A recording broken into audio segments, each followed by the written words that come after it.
Take one seat over here. Thank you, Joaquin. So, good morning so far. Everyone's enjoying sticking in it with us on our third day. So, Joaquin Duato is Sean graciously introduced him, is the vice chairman of the executive committee of Johnson & Johnson. He's been there 30 years. Now responsible for the company's pharmaceuticals and consumer sectors, supply chain, IT, global services, health and wellness, pretty much everything, right? Thank you. But as a business person, you had a sort of recent unique opportunity to step into the role as CIO. Talk a little about what facilitated that and sort of what you learned as a business person sitting in that role. Thank you. So this January, the CIO of Johnson & Johnson told me that he was going to leave the company and go to work somewhere else. So as I have the responsibility for technology, without having any technology background, I had to step into the role of CIO, the acting CIO, or as I call myself, the accidental CIO. And it was a wonderful opportunity. It enabled me to see the things from other perspectives that I never saw. I had an opportunity to understand better how technology was impacting all the areas of the company and how technology was in different places in Johnson & Johnson.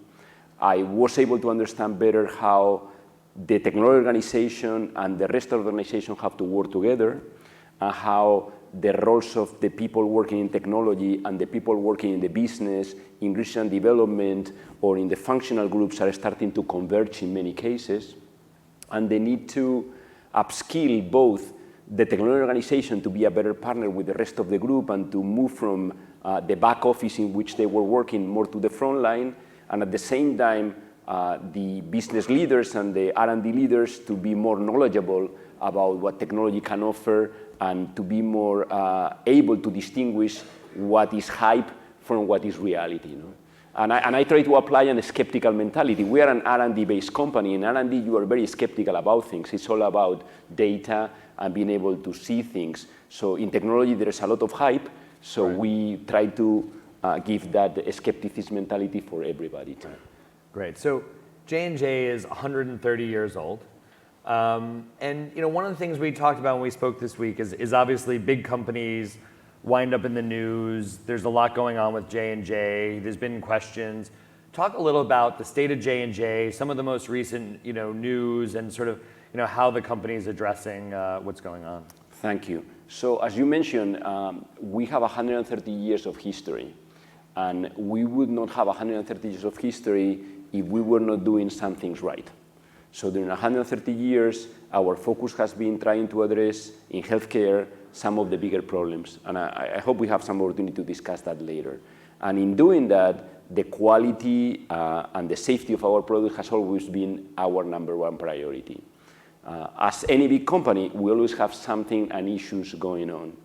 And in particular, lately, we have issues associated with talc that you may have seen in the press, or even opioids.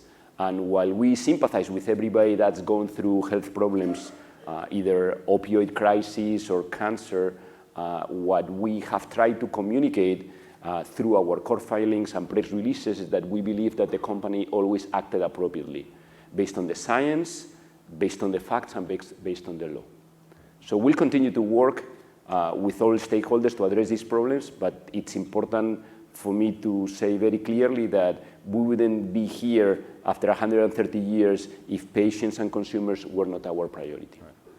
And I want to encourage, we've been here for 3 years in the ballroom, that I'm not going to wait to the very end for Q&A. So please, at any point, we want to make sure this is conversational, that if you have a question, I'll be looking and scanning the audience. Please keep your hand up. We have the mic handlers.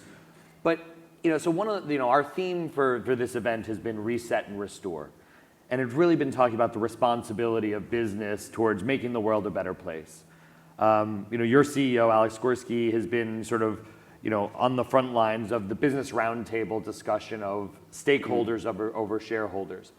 Would love to hear your perspective and J&J's perspective on what does that really mean when we talk about stakeholders over shareholders, and do you need to change what you've been doing, or is this more of the same, it's just a message? Talk a little about that. Thanks for the question.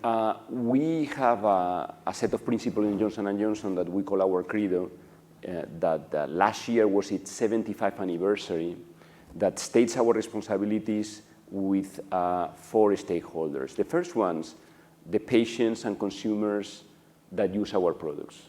The second one, the employees at the company. The third one's the communities. And the fourth one, the shareholders. And we believe that only when we are able to align the interest of these 4 stakeholders, we're going to be able to produce a result for the long term. In the short term, there's always going to be tensions between different elements of these four stakeholders. Over the long term, you are going to agree with me that you are only going to be successful if you are able to align the interests of the community, your employees, the consumers and patients you serve, and your shareholders. So for us, that is a way of operating, and we want to think that we can use our size and scope and scale to do good things. And we try to do in many different ways. Recently, for example, we announced that we were donating 500,000 doses of an Ebola vaccine in Central Africa to address that epidemic. So those are the type of things that a large healthcare company can do in order to address some of the global health challenges. So, in the room here, we have a bunch of people from the technology industry, and we've seen this trend over the years of every company saying now they're a tech company, right? No matter if you're in financial services, a lot of companies in healthcare. I know we did an interview with you for the magazine, and talk a little about sort of J&J not necessarily as a tech company, but as an enabler of sort of innovation. Thank you. We are not a tech company, neither we want to be a tech company, and we are a healthcare company. What we do is we have rigorous biological and discovery and development process to come up with breakthrough medicines, medical devices, and consumer health products. And that's not what technology companies do. So in that sense, technology companies are a partner for us, are very important in enabling and amplifying our business, but they are not competitors. So we have multiple partnerships with technology companies. One of them, for example, in our medical device sector with Google in developing robotic surgery. Or we announced about a year ago a large clinical study together with Apple to identify patients with atrial fibrillation using the Apple Watch. So we do work with technology companies, and technology, it's across the entire value chain in a company like Johnson & Johnson, from discovery to development to manufacturing to commercialization. But that's not the core of what we do for society. The core of what we do for society is to bring medical devices, medicines, consumer products that impact people's health. So you mentioned the Apple relationship, the Healthline study. This is the first use of a sort of a consumer-grade wearable in a clinical setting.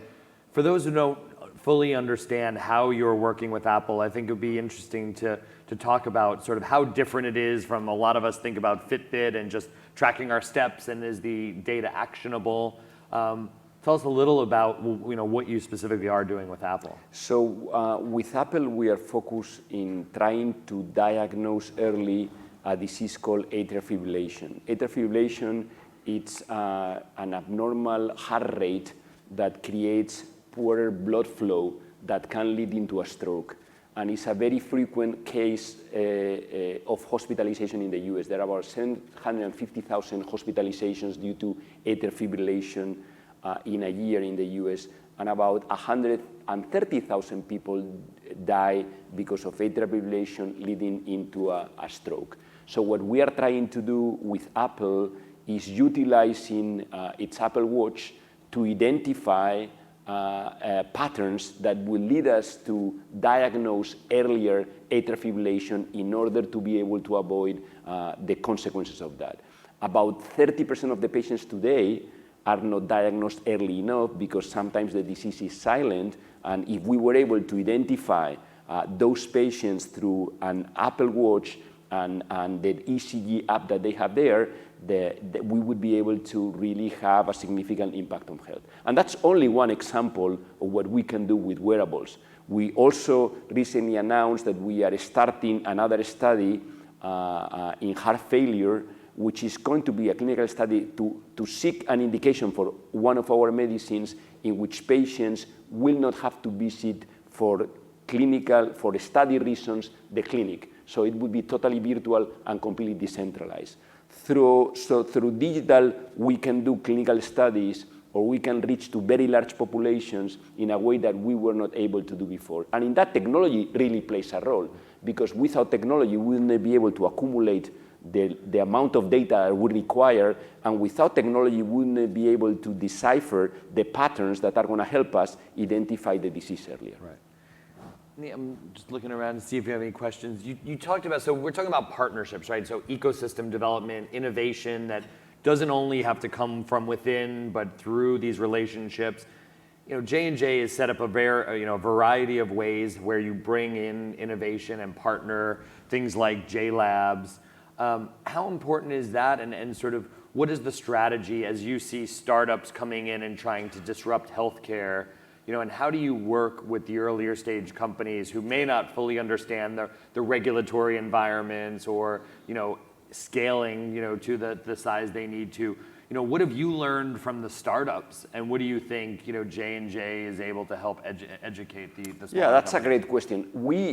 When you have a company as large as Johnson & Johnson, one of the important things that you realize is that you don't survive 130 years if you don't understand that most of the innovation is not going to happen within your boundaries.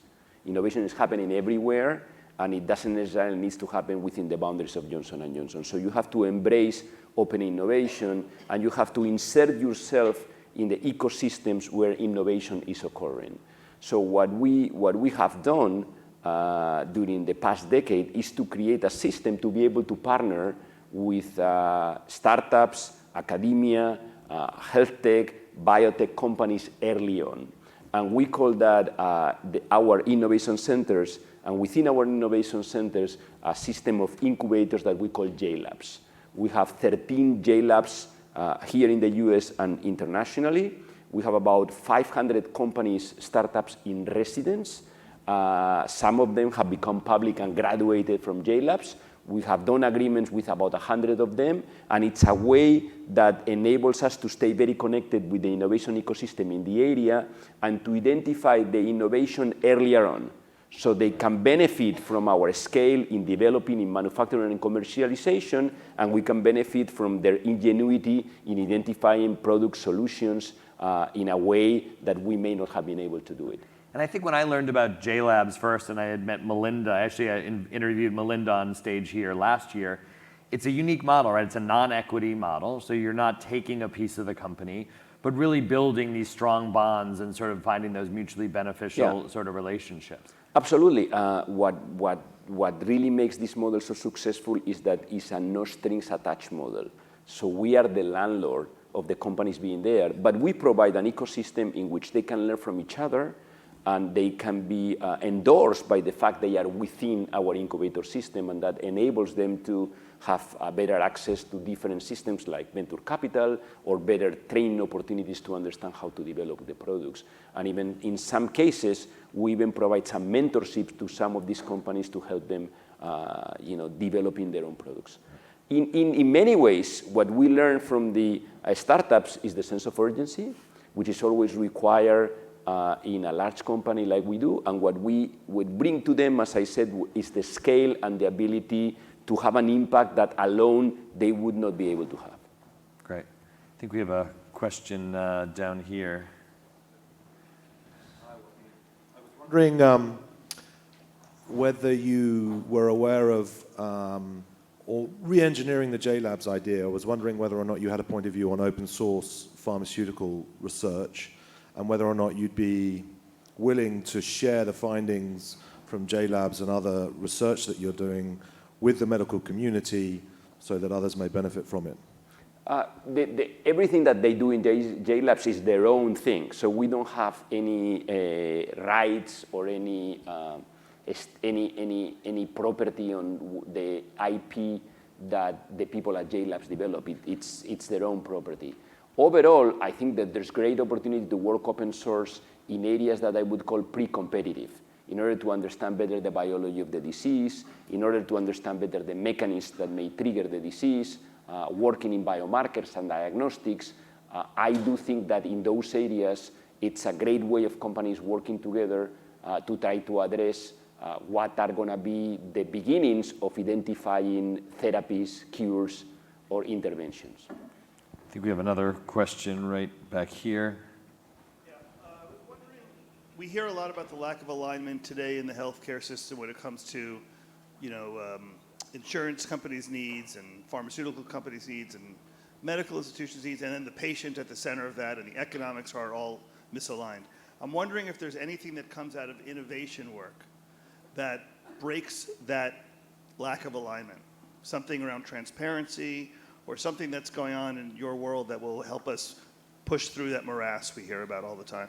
You raise a great point on what the impact of technology could be in the healthcare ecosystem. Certainly, the fragmentation that the healthcare ecosystem has creates a lot of noise that translates in not optimal care and creates a lot of friction that translates into additional expenses. So technology could integrate better through information the different aspects of care, and hopefully it's going to help, if not align, at least eliminate the noise and the friction that the system has today.